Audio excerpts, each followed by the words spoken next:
엄태화 감독의 신작 콘크리트 유토피아가 도착했습니다. 이 작품은 올여름 텐트폴 영화 4편 중 마지막 주자인데요. 저는 개인적으로 4편 중 가장 좋았습니다. 특히 이병헌 배우의 연기가 굉장하더라고요. 이병헌이 이병헌했다라는 표현이 적절하다는 생각이 들었고요. 또 다른 차원의 연기를 보여주었다는 감흥이 들기도 했습니다. 아시다시피 엄태화 감독은 엄태구 배우의 친형입니다. 이번 작품에서도 엄태구 배우가 특별 출연 형식으로 참여했죠. 고백을 먼저 드리자면 저는 지금까지 엄태구 감독의 영화는 단 한 편도 만나지 못했습니다. 콘크리트 유토피아가 첫 만남인데요. 그래서 이번 리뷰에서는 창작자의 다른 작품들과의 연결고리를 찾지는 못할 것 같고요. 이 영화에 한한 저의 견해를 드리도록 하겠습니다. 박찬욱 감독님은 콘크리트 유토피아에 대해 잔기술 부리지 않는 전공법의 영화라는 맥락의 이야기를 했는데요. 저도 어느 정도 동의합니다. 그래서 그런지 영화가 꽤 직접적이죠. 계급 문제의 축소판을 축조해내었고요. 자가 혹은 전세, 군필 혹은 미필 등등을 경유한 여러 분열의 이슈들을 크고 작게 건드리고 있습니다. 예를 들어 황궁 아파트 대 드림 팰리스의 구도 같은 것은 극화되어 묘사되긴 하지만 사실상 지금의 우리 상황과 크게 다르지는 않을 것 같습니다. 실제로 우리는 영화에서도 슬쩍 나오듯 주민이 아니면 단지 내로 진입을 통제하는 등의 사안에 대한 기사를 종종 접하곤 하니까요. 그러니까 콘크리트 유토피아는 만약 영화와 같은 재난이 닥친다면 과연 우리는 다를 수 있을까? 라는 질문을 하게 만드는 작품인 것이죠. 영화를 관람하면서 명화와 같은 캐릭터를 답답하게 보시는 분들도 계실 것 같고요. 혹은 반대로 위기 속에서도 피어올라야만 하는 인간애를 지지하시는 분들도 계실 것입니다. 물론 저도 이런저런 생각을 하게 되었죠. 그런데 사실 저는 이러한 측면 이외에도 영화 속 흥미로운 요소들이 많았는데요. 그에 대한 보다 구체적인 이야기를 비롯하여 영화와 기독교 신앙 겹쳐보기, 결말 해석, 불과물 그리고 흰색 바둑돌 상징에 대한 이야기까지 콘크리트 유토피아 끝장 리뷰 지금 시작합니다. 이걸 어떻게 감당합니까? 다 같이 살 방법을 먼저 찾는 게 우선이지 않을까요? 다 같이 살자는 거예요? 다 같이 죽자는 거지? 구심점이 될 만한 사람이 있어야 돼.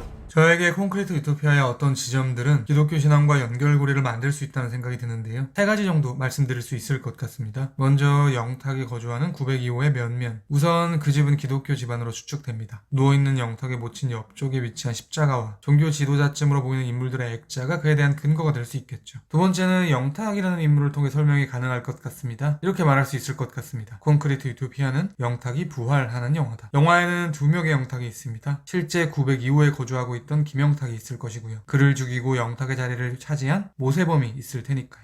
아파트 주민들은 세법을 진짜 영탁으로 알게 되고요. 실제로 그 역시 영탁의 역할을 합니다. 그러니까 사실상 모세범은 김영탁인 것이죠. 흥미로운 점은 영화의 끝자락 시체와 신분증이 발견되어 영탁의 정체가 탄로났음에도 불구하고 모친은 그를 자신의 아들이라고 착각한다는 지점입니다. 심지어 노모는 진짜 영탁이 죽는 순간을 목격했음에도 말이죠. 물론 치매 때문에 그런 것이겠지만 현상만 놓고 본다면 모친의 입장에서 영탁은 죽었다가 살아난 것입니다. 이 지점에서 저는 잠시 기독교 신앙을 끌고 오겠습니다. 결론부터 말씀드리겠습니다. 저에게 영탁의 부활은 성경의 신약에 나오는 예수님의 부활을 떠올리게 합니다. 이러한 관점으로 조금 더 파보면요. 영탁이 주민대표가 된 이유는 희생 정신으로 아파트 주민들을 구원해냈기 때문인데요. 이 역시 십자가에 희생되어 인류를 구원한 예수님의 복음과 포개져 보이기도 하는 것이죠. 영화에 어려있는 3번째 종교적 코멘트는 다소 단순한 부분입니다. 콘크리트 유토피아에는 외부인을 받아준 주민들을 색출에 벌을 주는 장면이 있습니다. 그들은 속가는 주민들의 대문에 빨간 페인트로 선을 그어 일종의 낙인을 찍는데요. 이 역시 성경에서 유사한 레퍼런스를 찾아낼 수 있습니다. 출애굽기에 보면요. 이스라엘 사람들의 집 대문에 피로 표식을 하는 장면이 나오니까요. 이뿐만 아니라 내 이웃을 가족같이 사랑하라 하는 성경 구절의 벽에 걸려있는 집에서 주민들이 위해를 가하는 장면도 있었죠. 그러면 이 지점에서 이런 질문이 가능할 것 같습니다. 콘크리트 유토피아는 반종교적인 영화인가? 저는 쉽게 답을 내릴 수 없다고 생각하는 쪽입니다. 물론 십자가가 걸려있는 영탁의 집에서, 그러니까 십자가 앞에서 살인사건이 발생한다는 설정 자체가 이미 기독교에 대한 일종의 반발처럼 보이기는 합니다. 또한 앞서 언급드린 영화 속 빨간 페인트는 낙인이라는 부정적 의미였던 반면에 출애굽기 속 피로 한 표식은 하나님이 이스라엘 사람들을 지키기 위한 일종의 구원이었으니 긍정적 의미를 내포하고 있습니다. 그러니까 어떻게 보면 빨간 페인트로 낙인을 찍는 설정은 기독교의 교리를 비트는 방식으로 처형한 것처럼 느껴지기도 하는 것이죠. 그럼에도 불구하고 저는 조금 더 고찰해볼 필요가 있다고 생각을 하는데요. 가장 큰 이유는 영화의 결말 때문입니다. 인성과 명화는 황궁 아파트를 떠나게 되죠. 인성은 결국 사망하게 됩니다. 이때 그가 유명을 달리하는 공간은 성당으로 추정되는데요. 거대한 스테인드 글라스에 예수님과 12제자로 보이는 그림이 있고요. 빛이 그것을 통과해 민성과 명화에게 다다르고 있습니다. 상당히 성스럽게 묘사되고 있죠. 조금 더 파들어가면요, 이들을 지켜보는 또 다른 생존자 커뮤니티의 일원들이 명화에게 도움의 손길을 내미는데요, 그들은 스테인드 글라스에 깨진 구멍을 통해 민성과 명화를 목격합니다. 마치 예수님이 그려진 그림 속 일부인 것처럼 말이죠. 명화는 그들을 따라가고요, 그곳은 황궁 아파트와는 다르게 차별이 없고 인간애가 살아있는 곳임을 발견합니다. 그러니까 예수님의 손길이 그녀를 구원한 것처럼 보이기도 하는 것입니다. 말인즉슨 이 마지막만 보면 영화는 기독교를 긍정하고 있는 것처럼 느껴지기도 하는 것이죠. 그러면 어떻게 봐야 될까? 저는 이렇게 추측하는 것인데요, 기독교 신자인 창작자가 기독교에 대해 품은 의문을 표출하는 것이다 라고 해야 될까요? 말하자면 본인이 신앙생활을 하면서 느끼고 깨달은 평화 같은 것이 있을 것입니다. 그와 동시에 시대의 파수꾼으로서 눈두를 수 없는 세상의 부조리를 지속적으로 고뇌했겠죠. 그러니까 저에게 콘크리트 유토피아 속 기독교에 대한 표현은 양립할 수 없는 두 가치가 뿜어내는 모순에 대한 예술적 표출처럼 보이기도 하는 것이죠. 그런 관점에서 보면 약간 이창동 감독의 밀양과 결이 유사해 보이는 부분도 있더라고요. 이 황궁 아파트 주민이 아닌 분들은 단지 밖으로 나가주시면 감사하겠습니다. 내 사람이 어떻게 그래?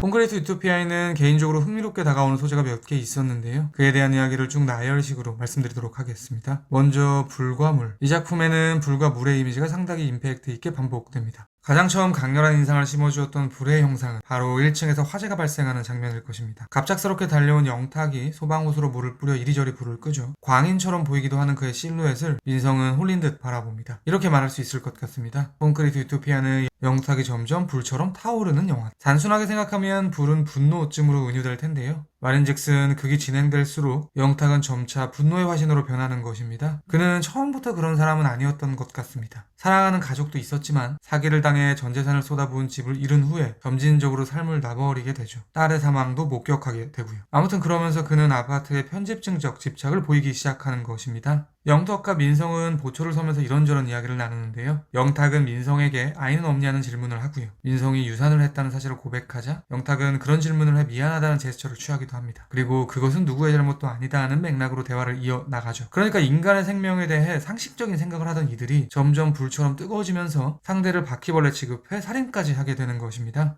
이러한 관점으로 영탁이 불을 끄는 장면을 다시 곱씹어보면요, 저에게는 이 시퀀스가 긍정과 부정을 모두 포괄하는 것처럼 느껴지기도 하는데요, 왜냐하면 이 장면은 인간성을 잃어가는 한 인간의 뒤틀린 집착에 대한 표현이면서 동시에 그래도 초반에 영탁은 불을 물로 사그라뜨리려는 사람이었다라는 비유처럼 보이기도 하기 때문입니다. 영화에서 이러한 불의 이미지는 반복되는데요, 주민들이 폭력을 행사할 때 일렁이는 그림자의 형상도 그럴 것이고요, 회식을 하며 노래를 부르고 춤을 추는 그림자도 마찬가지일 것입니다. 또한 도균의 시체를 불로 태워버리는 장면이 생각나기도 하고요, 수색조가 린치를 당하는 순간 역시 화염병에 의한 것이었죠. 이러한 화염병이 등장한 시점 직후 지역은 사망하게 되고 영탁의 실체가 들통남과 동시에 외부인들이 쳐들어오는 설상가상의 상황이 도래합니다. 그러니까 기온이 떨어져 세상이 붕괴했다면 불로 인해 온도가 임계점에 도달한 뒤에는 인간이 붕괴하기 시작하는 것이죠. 이렇게 콘크리트 유토피아에서 불은 분노, 비극 등등 여러 디스토피아적 의미들을 함의하고 있는 것인데요, 한 발 더 밀고 나가 저에게는 영탁의 뾰족뾰족한 머리 스타일 역시도 불의 이미지와 결부되는 것처럼 보이기도 하더라고요. 점점 미쳐가는 인물에 대한 의도적인 캐릭터라이징처럼 느껴지는 것이죠. 다음은 물에 대해 말씀드리겠습니다. 물은 당연히 불과 모든 면에서 반대일 것입니다. 물은 불을 사그라뜨리니까요. 주민들에게 배급되는 식량 중에 물은 특히 중요한 요소로 나오기도 하고요, 황궁 아파트의 언덕에서 갑자기 쏟아지는 물로 인해 사람들은 구원을 받은 것처럼 자축을 하기도 합니다. 무엇보다 영화의 끝자락 영탁이 죽어갈 때 하늘에서는 비가 내리죠. 마치 영탁의 불을 씻으려는 듯 말이죠. 그런데 이 마지막 비는요, 하늘에서 내린다는 속성 때문인지 저에게는 챕터 1에서 말씀드린 종교적 관점과 연결 지을 수 있는 요소라는 생각이 들기도 했는데요, 역시 긍정과 부정적 관점 모두를 포괄하고 있는 것처럼 보이기도 하더라고요.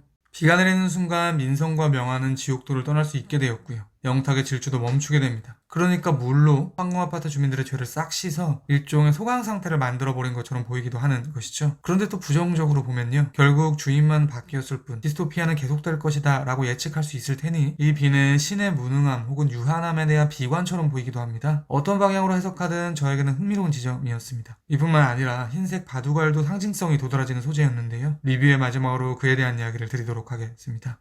바둑알은 주민들이 투표할 때 처음 나오죠. 흰 돌은 외부인을 쫓아나는데 던지는 표를 의미했고요. 검은 돌은 반대였습니다. 그런데 이 흰 바둑돌은 세범이 영탁을 살해할 때 잔악하게 사용되기도 합니다. 그것을 입에 막 우겨 넣으니까요. 그러니까 외부인인 세범이 내부인인 영탁의 입에 흰 돌을 넣는 것인데요. 후에 이것은 내부자가 된 영탁이 외부인을 쫓아내기 위해 넣는 형국으로 변주되는 것입니다. 내부인과 외부인이 스위치되는 것이죠. 그러니까 콘크리트 유토피아는 우리는 정말로 외부인과 내부인을 나눌 수 있는 것인가 라는 의문을 던지고 있는 것이고요. 상황에 따라 모든 인간은 외부인도 되면서 동시에 내부인이 되기도 한다라는 것입니다. 그러기에 우리는 차별이 아닌 인간을 선택해야 된다라는 결론에 도달하고 있는 것이죠. 이 지점에서 다시 이 영화가 기독교 신앙을 품고 있다는 가정을 끌고 와보면요. 끝까지 인본주의를 놓치지 않는 명화에게는 기독교적 구원이 내려온 것처럼 보이기도 하고요. 타인에 대한 배척을 선택한 영탁을 포함한 주민들에게는 징벌이 내린 것처럼 느껴지기도 합니다. 아무튼 아파트에서 벌어지는 분열의 이슈에 대해 조금 더 파들어 가보겠습니다. 영화의 도입부에는 아파트에 대한 아카이브 같은 것이 나오는데요. 저에게 이것은 결국 아파트라는 소재에 대한민국 현대사의 축소판이라는 인상을 부여하는 연출처럼 보이더라고요. 실제로 비슷한 주제를 가진 강남의 탄생 같은 서적도 있었죠. 그렇게 본다면 결국 콘크리트 유토피아가 저격하는 대상은 황궁아파트 이상으로 광범위해진다고 볼 수도 있겠죠. 콘크리트 유토피아에 대한 제 별점은 별 4개고요. 한 줄 평은 다음과 같습니다. 부활한 영탁, 부활한 예수. 희생으로 주민을 구원한 영탁.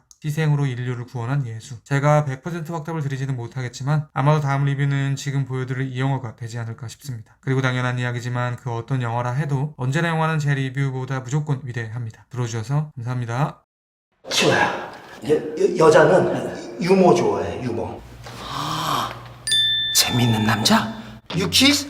예스. 착한 김밥이 죽으면